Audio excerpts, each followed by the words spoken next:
उस आदमी ने अपने दस्ताने उतारे और कांपते हुए पिस्तौल निकाली, फिर गोली भरी और उससे दूर खड़ी सील पर निशाना साधा। दुर्भाग्यवश वह चूक गया और सील गोली की आवाज से चौंक गई। वह अजीब तरह से भागने लगी।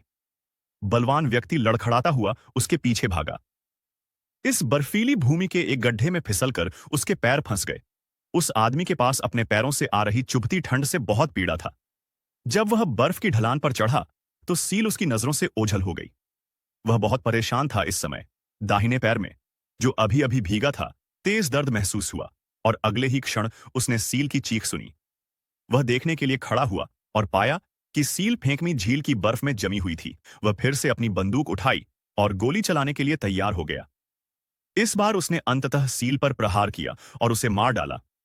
वह आदमी तुरंत उत्साहित हो गया। फिर उसने एक खंजर निकाला, सील का पेट चीर दिया और फिर अपना शीतजघन दाहिना पैर उसमें डाल दिया। रक्त संचार सामान्य हो जाने के बाद उस व्यक्ति ने बर्फ को पिघलाने के लिए एक छोटी सी लौ जलाई, फिर फटे हुए कपड़े की पट्टियों को उसमें भिगोया और फिर उन्हें अपने दाहिने पैर के चारों ओर लपेट लिया। इस ऑपरेशन के बाद उस व्यक्ति का दाहिना पैर अंततः बच गया और उसे भरपूर भोजन भी मिला। वह हाथ में कंपास लेकर बर्फ और हिम की सफेद दुनिया में चला। अज्ञात समय के बाद उस आदमी के सामने एक अकेला पौधा प्रकट हुआ, जिसे देखकर वह बहुत उत्साहित हुआ। चूंकि एक पौधा उग आया है, भले ही वह केवल एक ही हो, इसका अर्थ है कि मनुष्य शीघ्र ही इस बंजर भूमि को छोड़ सकेगा।